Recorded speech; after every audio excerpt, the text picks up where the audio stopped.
¿Ya? Bueno, pues vamos a comenzar con el siguiente tema, muy importante, y pues la vocalía de catequesis especial auditiva agradece mucho la presencia de estas dos personas para que nos van a apoyar con este tema. Van a estar a cargo el doctor José Everardo López Padilla. Él es encargado del IMSS aquí en San Juan y también es historiador. Entonces, pues él nos va a apoyar con este importante tema. Asimismo, también nos acompaña el señor canónigo Jaime Gutiérrez, encargado del archivo histórico de la Virgen de San Juan. Entonces, pues la información que nos va a compartir va a ser muy importante. Les agradecemos mucho que estén con nosotros. Gracias. Buenas tardes a todos. El día de hoy es un tema muy importante y también muy interesante para nosotros poder compartirles la historia de cómo nace la tradición de la Virgen de San Juan. ¿Cuántos millones de peregrinos al año vienen a ver a la Virgen Santísima? Y la idea de esta charla es entender por qué tanta gente viene desde hace 4 siglos a San Juan de los Lagos. La siguiente foto. El día de hoy, pues como se trata de la patrona de la diócesis, de la Virgen de San Juan, quisimos traer pues a la original, pero no se puede. Entonces, en su lugar trajimos una réplica, que es esta imagen que se encuentra a la derecha del traductor y que fue tocada por la original, como pueden ver allí en la fotografía. Así que para que también ella nos acompañe el día de hoy y nos bendiga y también nos ilumine pues en la plática. La Virgen de San Juan evangeliza con la vista. ¿Por qué con la vista? Antiguamente los indígenas no sabían leer ni escribir, entonces ellos comprendían las cosas con imágenes. Era como ellos podían entender los significados. Y la Virgen de San Juan, como pueden ustedes apreciar en la imagen de la fotografía o en la réplica, es una imagen que tiene sus manos juntas. ¿Alguien sabe por qué tienen las manos juntas al pecho la Virgen de San Juan o la Virgen de Guadalupe, por ejemplo?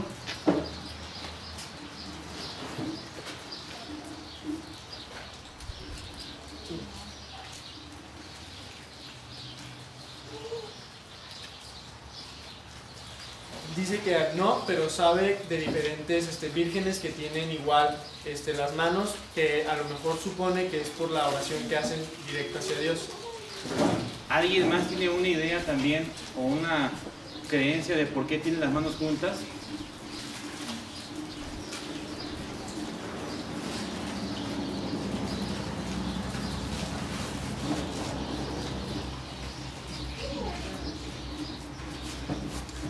Creo que el significado es como esta parte de ser el puente, la conexión que existe para poder, por ejemplo, pedir diferentes cosas a las necesidades que tenemos, como curar enfermedades y demás. Actualmente la gente pensamos que la Virgen tiene sus manos juntas porque hace oración, y es válido también y correcto, pero en la cosmovisión indígena, las manos juntas en el pecho significaban: te traigo un gran regalo. ¿Y quién es el gran regalo? Jesús. Por eso la Virgen de Guadalupe tiene sus manos juntas y todo lo que tiene en su ropa, el cinto, el manto y todo lo demás, simboliza que ella está embarazada, que es virgen y que además es madre de Dios. Eso entendían los indígenas al ver a la imagen de la Virgen de Guadalupe y también al ver a la Virgen de San Juan, igual que la de Guadalupe.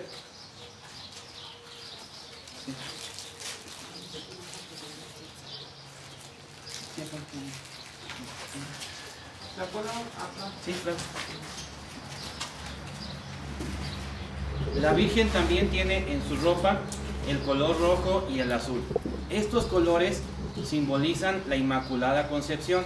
La Virgen de San Juan es una niña, una adolescente que es inmaculada en su concepción, y el color rojo también simboliza pues la sangre de Jesucristo, y el color azul a la Virgen María. La siguiente foto. Bueno, si alguien tiene una pregunta, con toda confianza pueden hacerla, La pregunta que mucha gente puede hacerse, ¿qué hace tan famosa a la Virgen de San Juan? ¿Por qué cada año vienen entre 8 y 10 millones de peregrinos a ver a la Virgen? La siguiente, padre. Y para poder responder a esta pregunta, ahora sí hay que remontarnos en el tiempo 400 años. La Virgen de San Juan nace, por así decirlo, en Pátzcuaro, Michoacán. Allá fue fabricada en los talleres de don Vasco de Quiroga, que era obispo de Michoacán. Y la imagen fue elaborada en pasta de caña, una pasta muy antigua que los indígenas combinaban con el arte español. Igual que muchas otras imágenes como Zapopan o Talpa, por ejemplo. La siguiente, padre. La Virgen de San Juan, les digo, evangeliza con la vista. Aquí vemos a Fray Miguel de Bolonia y a otros frailes cargando en el pecho a las imágenes de la Virgen. Y esto lo hacían porque los indígenas a sus ídolos, a sus dioses, los cargaban en el pecho. Eso significaba que eran, digamos, importantes, que eran relevantes y llamaba su atención. Por eso es que cargaban también ellos en su pecho las imágenes para decirle al indígena, ella es la Madre de Dios, ella es importante para ti, para tu historia, para tu vida. La siguiente, padre. ¿Otra más? Eso. Aquí podemos ver cómo es que llega Fray Miguel de Bolonia al pueblo de San Juan, al pueblo de indios, en el año de 1542, más o menos. Fray Miguel de Bolonia llega con la Virgen colgada al pecho y de esa manera les explica y evangeliza a los indígenas que ella es la Madre de Dios y que se las va a dejar allí en una capilla que se elaboró para la Inmaculada Concepción.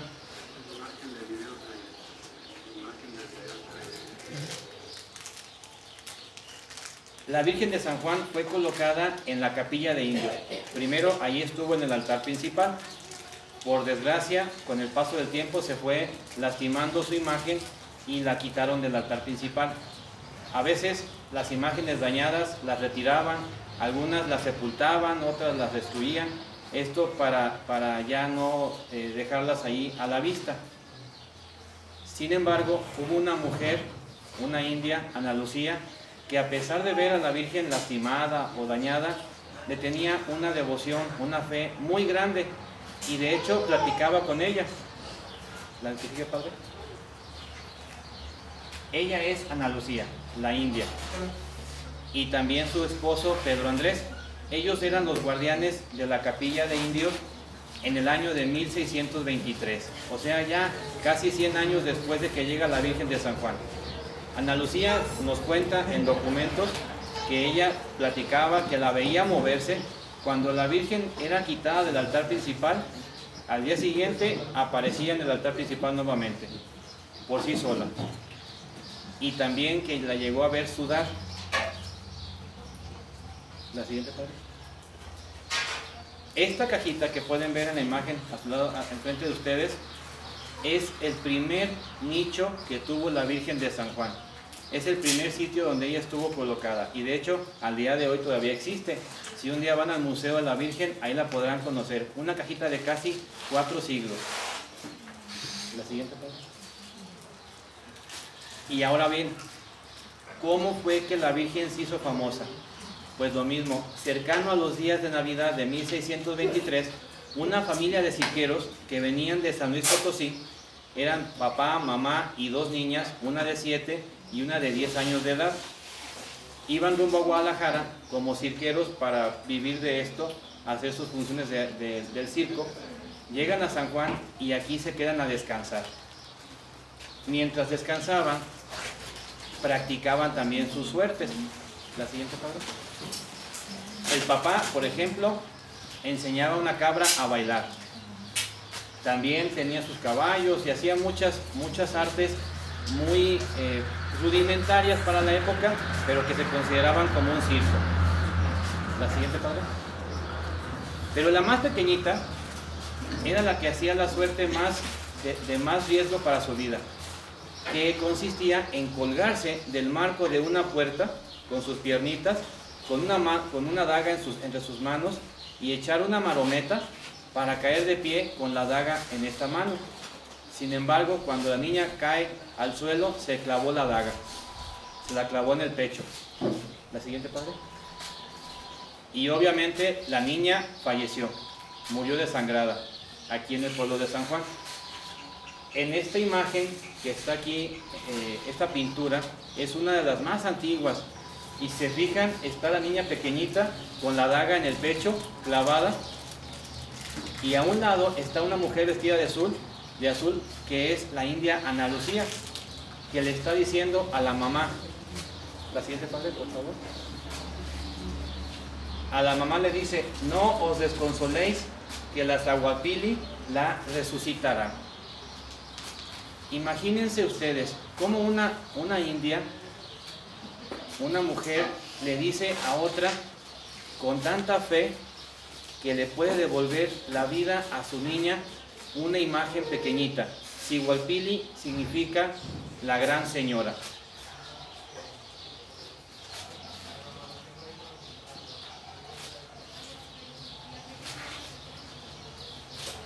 Seguramente la Virgen había hecho milagros ya muy importantes, muy grandes antes, que nada más Ana Lucía, así como la Virgen María, se los guardaba en su corazón, no los compartía con más personas. Por temor a que fueran a decir que estaba loca, que era mentirosa o que era hechicera.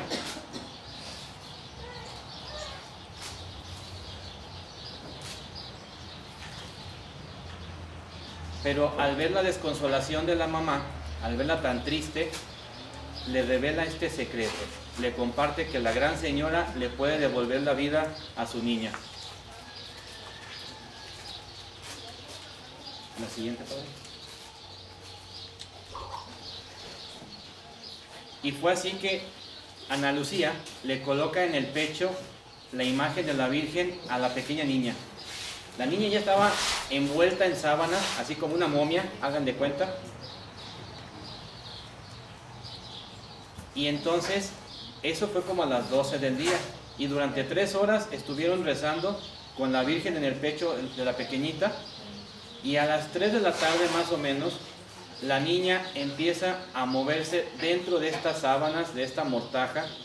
Empieza a moverse y rápidamente la desenvuelven. Y la encuentran viva, sana, únicamente con la cicatriz que la daga le había hecho en el pecho.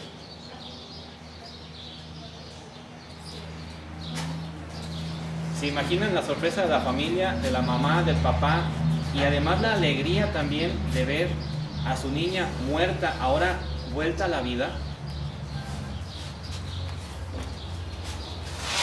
En aquel tiempo no había WhatsApp, ni Facebook, ni Twitter, ni nada. Pero aún así la información corrió por todas partes, se dispersó que en un pueblo de indios una imagen de la Virgen le había devuelto la vida a la niña. Ahora fíjense a quién le hace el milagro a la Virgen de San Juan. A unos cirqueros que están de pueblo en pueblo, que van por todo el reino, que van a todas las comunidades, a todos los lugares. Y segundo, que eran españoles, que su palabra tenía más confianza o les creían más que a los indios. Esto hace que la historia de la Virgen llegue a todas partes del reino.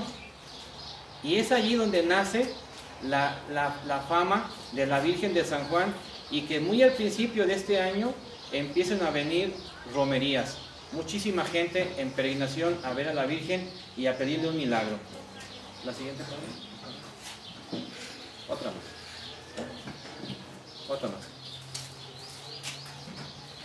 La niña, cuando despierta, digamos, de la muerte, se abraza a la Virgen de San Juan.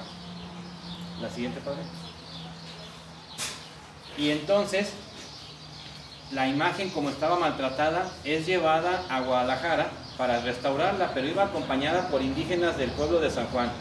No la dejaron sola. Y de regreso de Guadalajara a San Juan, los pueblos, Zapotlanejo, Tepatitlán, Acatic, Jalos, todos estos pueblos del Camino Real a Guadalajara, salían a buscar y a ver a la Virgen. Esta fue la primera peregrinación que hizo ella, y también la gente que ya había escuchado de este milagro de la Virgen de San Juan. Y nos cuenta una frase profética. La mamá de la niña, cuando iban rumbo a Guadalajara, se entrevistó en Jalos con el señor cura, y ahí le dijo entre lágrimas que esperaba en Dios que había de venir mucha gente a romería. Estos pueden parecer palabras proféticas, porque eso fue dicho hace 400 años, y al día de hoy la Virgen de San Juan es la segunda más importante de México y la quinta más importante en todo el mundo.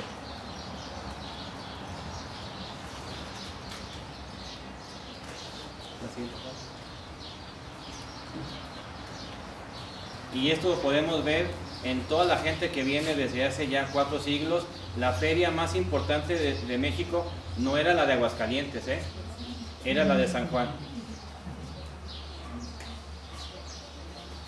La siguiente, padre. Incluso tan importante es la Virgen de San Juan que el peregrino más distinguido que tuvo la Virgen ha sido y quizás será el Papa Juan Pablo II, que vino a San Juan a ver a la Virgen el 8 de mayo de 1990 y le dijo que ella era la resucitada y la resucitadora. Resucitada porque salió de lo perdido que estaba en la sacristía, de lo arrumbada, y resucitadora porque le devuelve la vida a esta pequeña niña, así como a muchísimas otras personas más. La siguiente,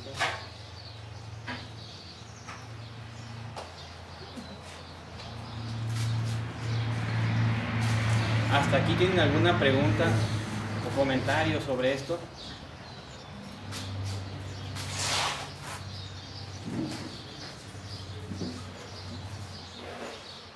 La siguiente, padre.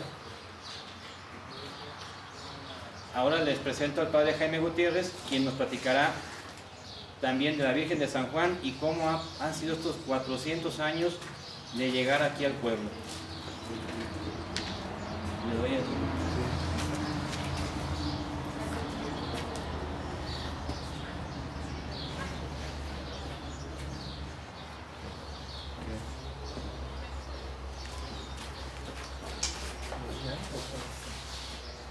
Buenas tardes. Buenas tardes.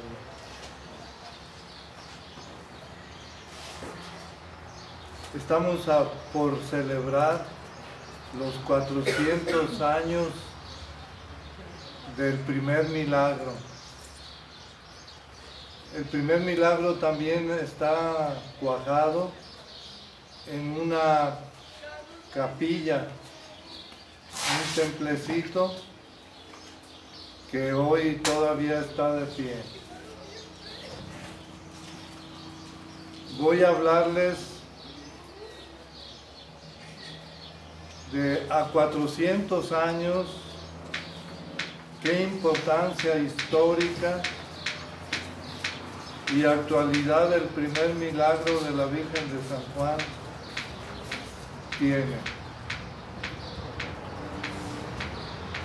A mi parecer, el primer milagro fue la piedra sólida y bien plantada sobre la que se levanta la gigantesca devoción a Nuestra Señora de San Juan de los Lagos, que sigue viva desde ese remoto pasado, considerándose por eso su santuario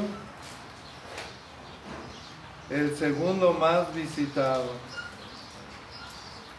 En esta intervención pretendo,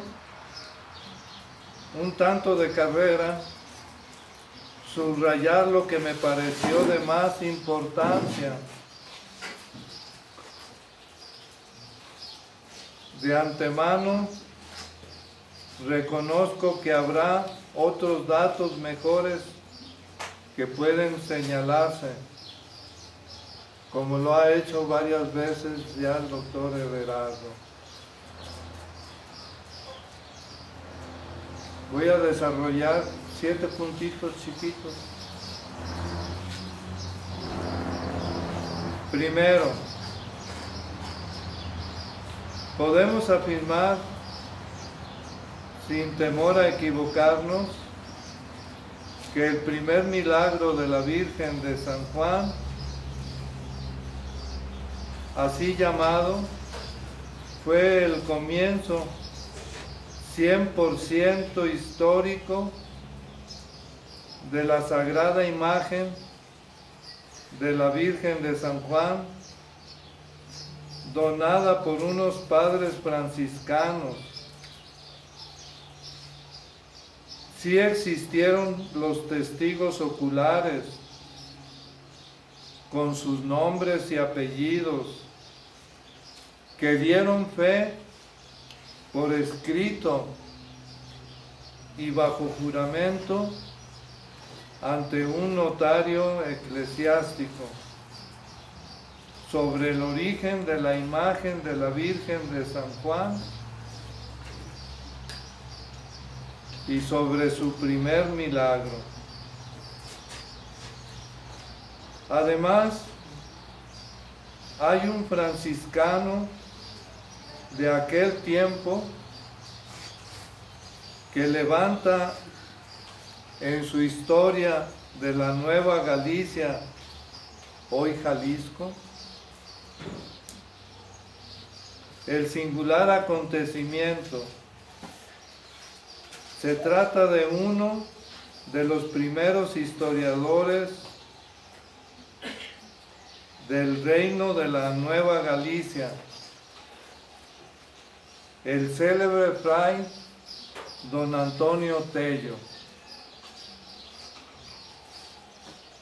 Segundo puntito. Ahora bien, si hoy queremos presentar a la Virgen de San Juan como un singular fenómeno cultural religioso,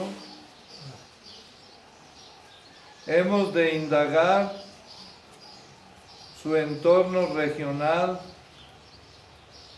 desde los inicios de la conquista española de estas tierras pobladas de primitivos indígenas, tecuexes, cascanes y otros como los salvajes chichimecos. La Virgen de San Juan, colateralmente, mucho tiene que ver con la guerra del Mistón.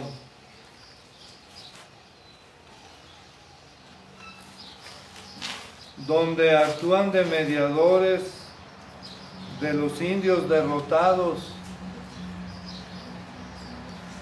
destruidas sus casas y errantes.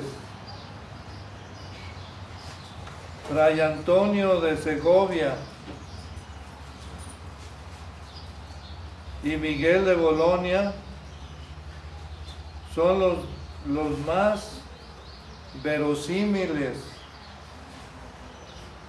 doctrineros y donantes de la imagen de la Virgen de San Juan.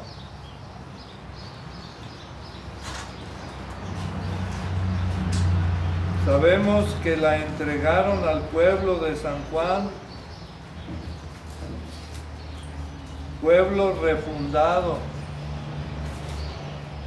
con indios de Nochistlán, donde se dio el primer intento de fundación de la actual ciudad de Guadalajara.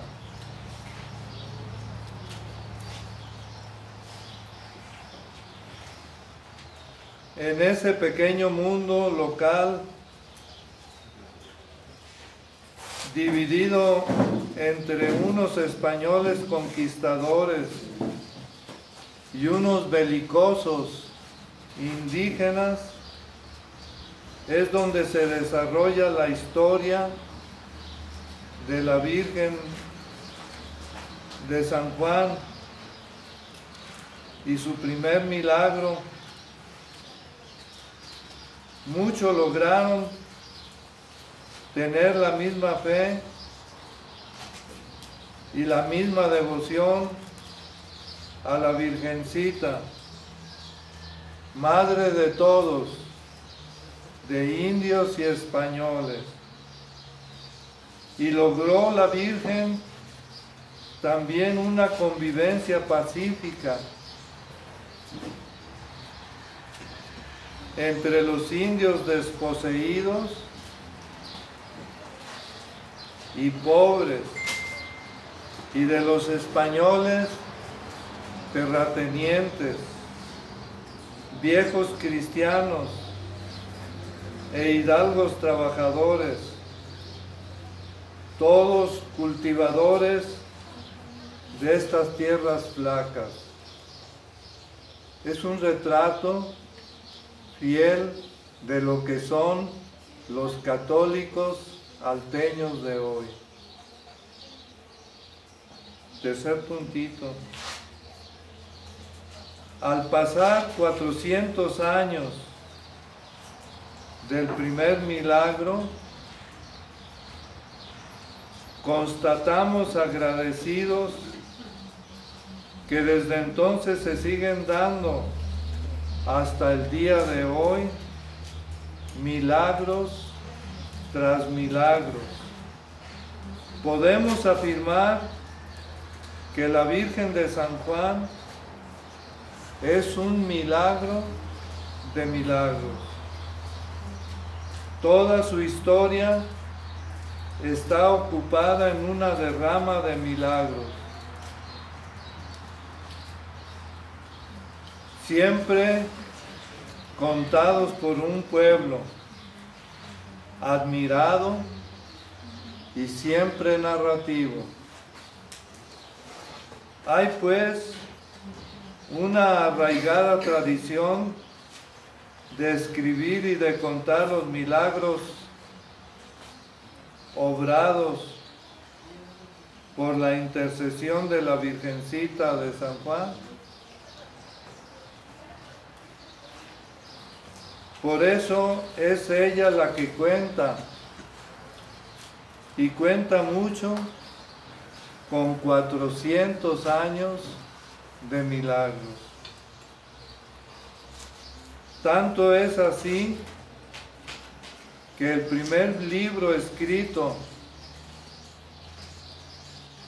en 1756 por el padre Francisco de Florencia, jesuita, que escribió sobre la historia de la Virgen de San Juan y la Virgen de Zapopan, y ocupa su libro principalmente de los milagros tomados de las tres primeras relaciones de milagros dadas al entonces obispo de Guadalajara. La primera relación es la de 1668.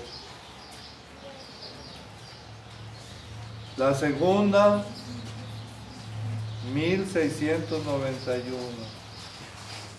Y la tercera, 1734. Cuarto puntito. Pareciera de poca importancia que la imagen sagrada sea la que presida la capilla del hospital, pero quiero compartirles que el establecimiento de hospitales en la vasta diócesis michoacana, siendo su pastor don Vasco de Quiroga, procuraba que llevaran todos los pueblos el sello de una utopía de hospedaje. Era pues el hospital un lugar muy importante donde se hospedaba al peregrino.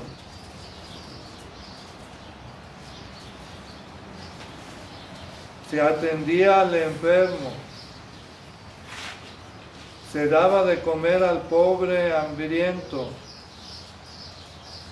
y sobre todo se educaba al nuevo cristiano en la fe, en las letras y en los oficios. Los pueblos más destacados, todos tenían primero su iglesia y junto con ella estaba su hospital. Los pueblos de indios seguían pues esta utopía, organizándose como repúblicas por los frailes doctrineros, con una organización de gobierno en pro del bien común. Tal vez por eso se llamaban algunos de nuestros pueblos repúblicas, tal y como fue el caso de la República de Indios de San Juan, que pervivió dicha estructura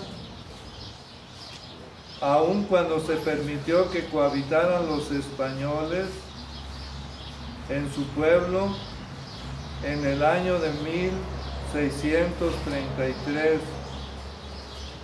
a 10 años del primer milagro.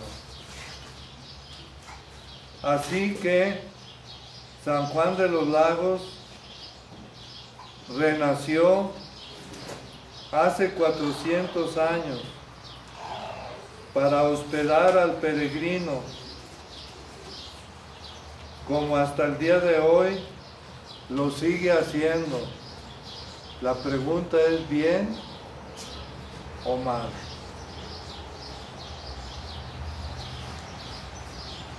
El quinto puntito, ya vamos a acabar. Los devotos de la Virgen de San Juan empezaron a ser peregrinos, como ya lo dijo el doctor,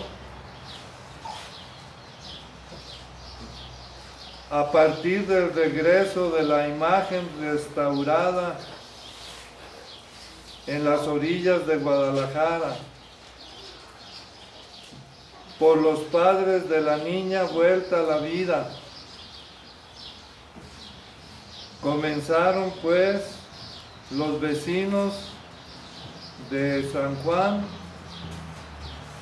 a ser los primeros peregrinos, y como contagio cada vez más se fueron multiplicando hilos de gentes que caminaban hacia San Juan. Hoy son millones los que peregrinan a San Juan de todas partes, y lo hacen de 1000 maneras.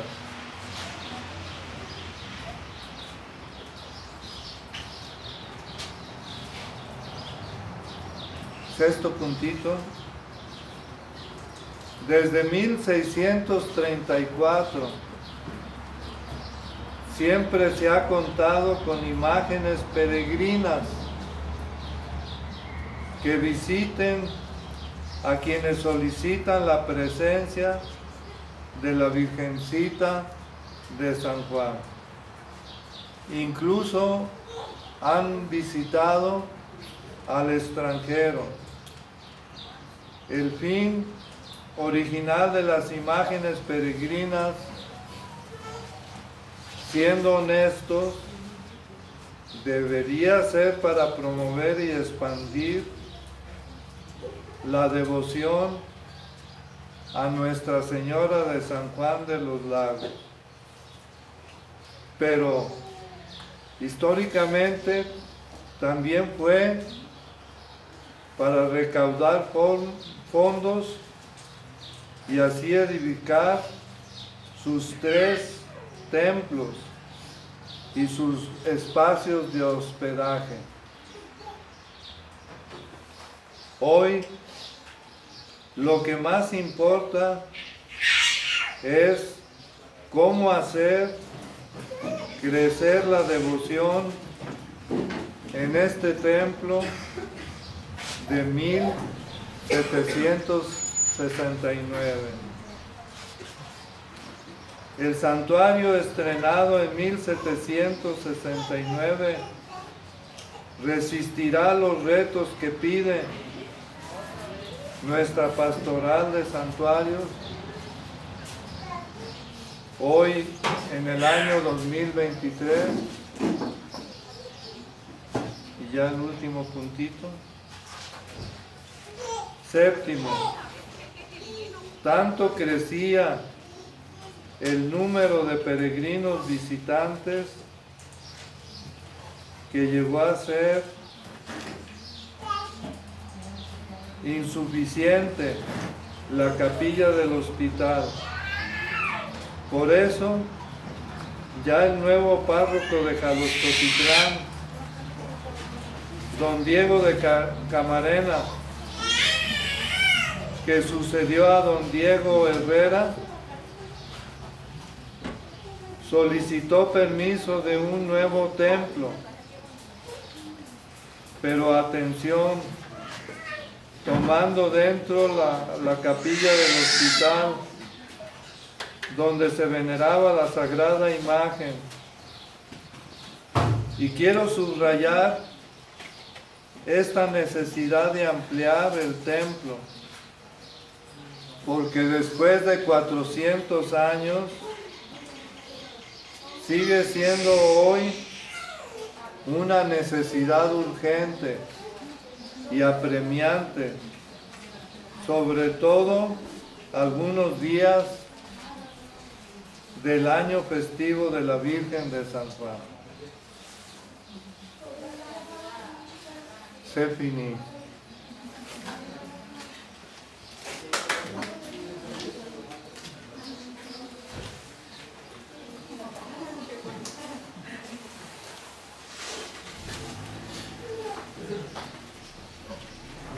Bueno, ya tenemos alguna pregunta. ¿Cree que la podemos responder?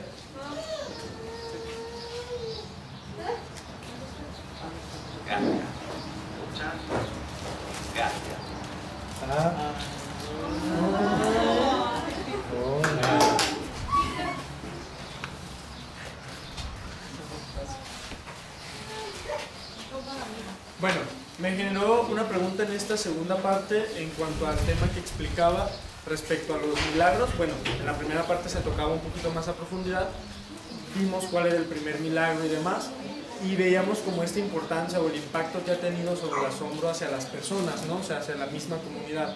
Pero, por ejemplo, ¿hay algún milagro en específico que haya existido para la comunidad de personas con discapacidad?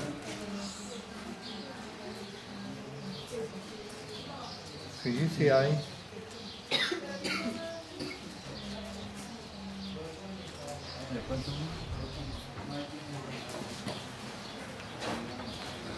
Ha habido mucha cantidad de milagros, pero 3 que recuerdo en este momento. Uno de ellos, un hombre que estaba ciego, al venir a ver a la Virgen de San Juan, a visitarla a la Virgen de San Juan, le pidió, le suplicó que le devolviera la vista. La había perdido a muy temprana edad.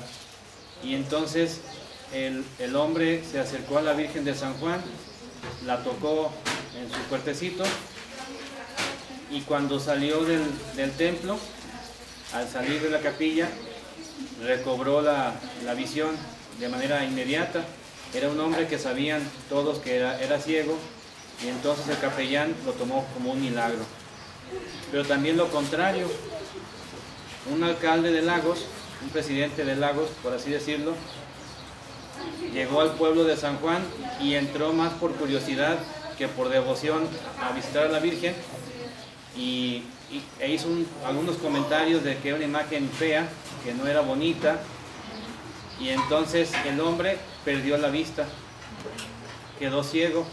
Igual el capellán se dio cuenta de este caso, estuvo 9 días el hombre, el alcalde, rezando a la Virgen de San Juan, confesó sus culpas, eran muchas por lo que decía él mismo, y al 9º día pudo recobrar la vista.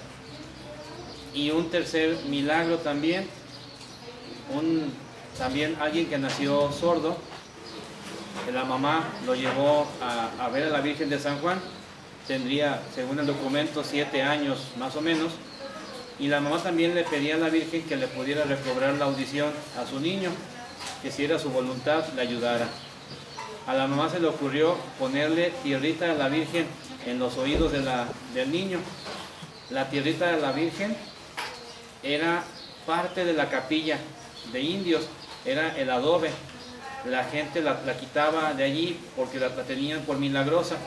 Entonces la señora hizo lo mismo, tomó tierra de ahí de la capilla, la hizo lodo y se la untó en los oídos al niño. Y el niño recobró la audición. Y uno más.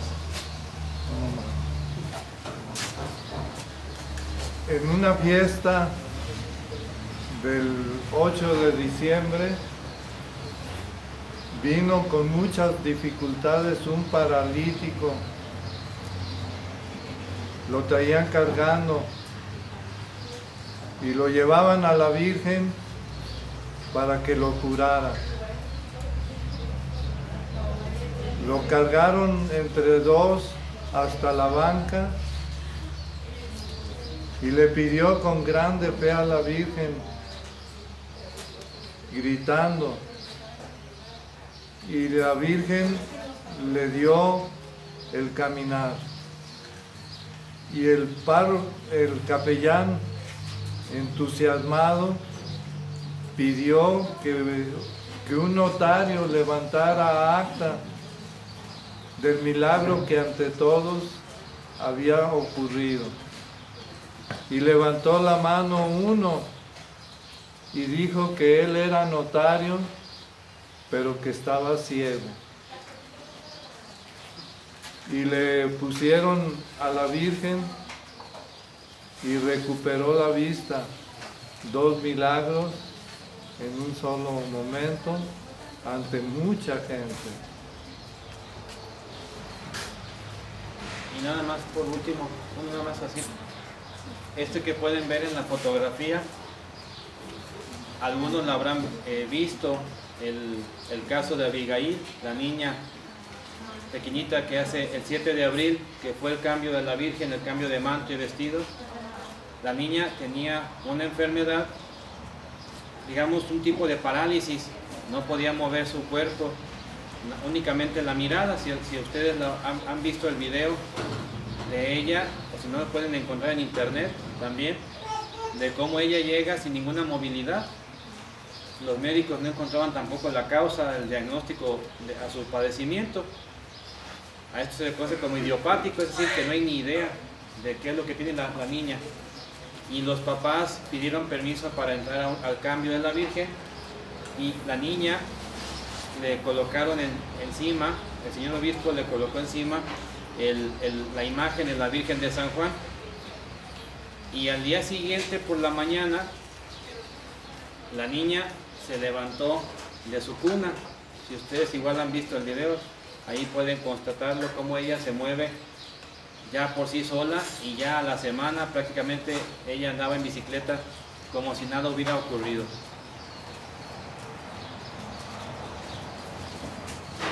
Y ella es Abigail.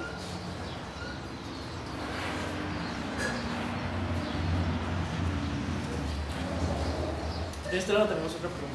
Mejor para acá.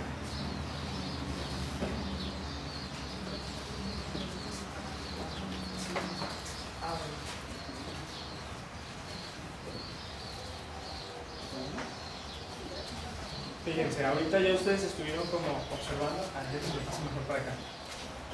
A ver si ya me ven bien, ¿verdad? Ahorita ya estuvieron como viendo estas demostraciones, estas explicaciones y demás.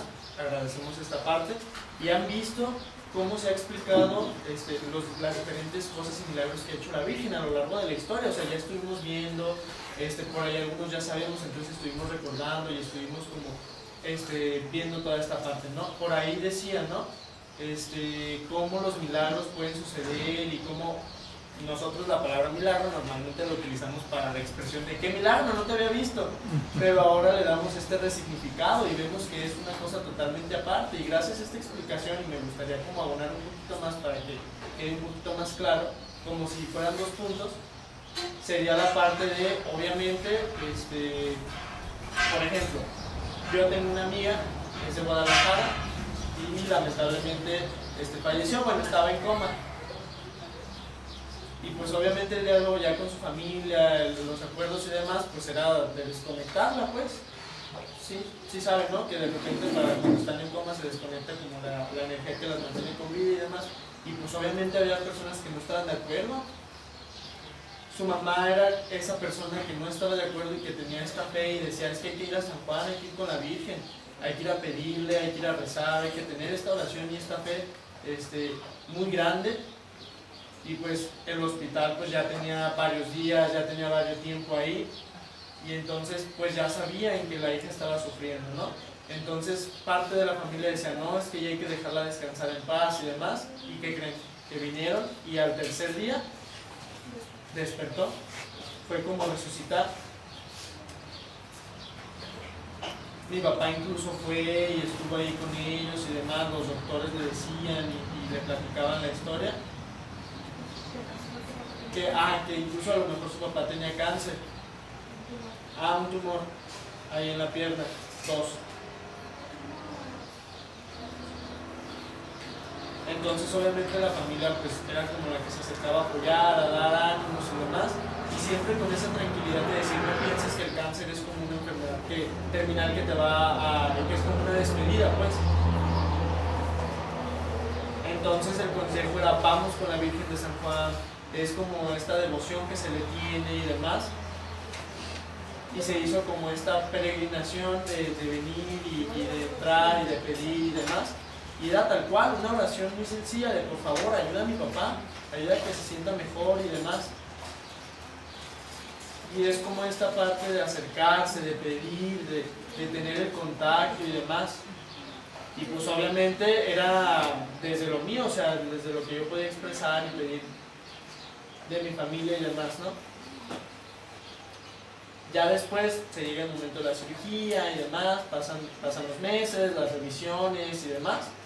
Dicen, a ver, hay que revisar otra vez, hay que tener un segundo diagnóstico, fuimos a León incluso y fuimos varias veces y demás, y en esas veces nos decían, pues es que, pues sí, vemos que ahí tiene pues el cáncer, tiene el tumor, pero tras las evaluaciones, después de haber ido y demás, decía, pero ¿cómo que lo tiene? Ya no hay nada, o sea, después de evaluar y demás, pues ya no encontraban, decían, es que ¿dónde está? Y pues obviamente fue gracias a uno de los milagros de la Virgen, que uno de los diagnósticos era que tenía cáncer, y ya después obviamente del milagro, igual como ustedes lo vieron en el video de la niña,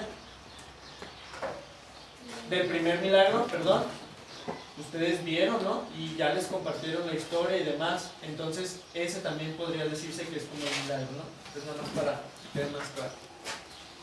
Gracias a las personas que nos acompañaron por explicarnos el tema.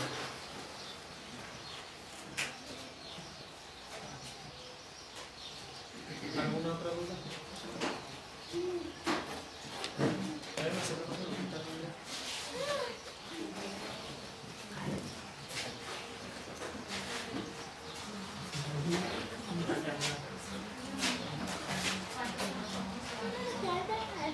Y también a veces, por ejemplo, la Virgen de San Juan o Jesús hace milagros, no solamente a la Virgen.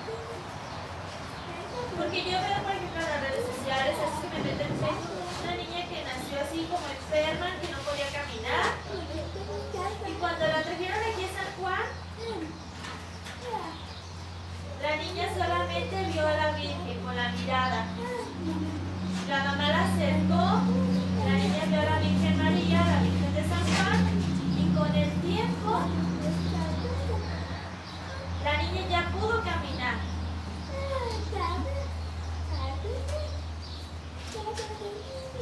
Y también a veces pues, sucede con los niños, yo lo he visto.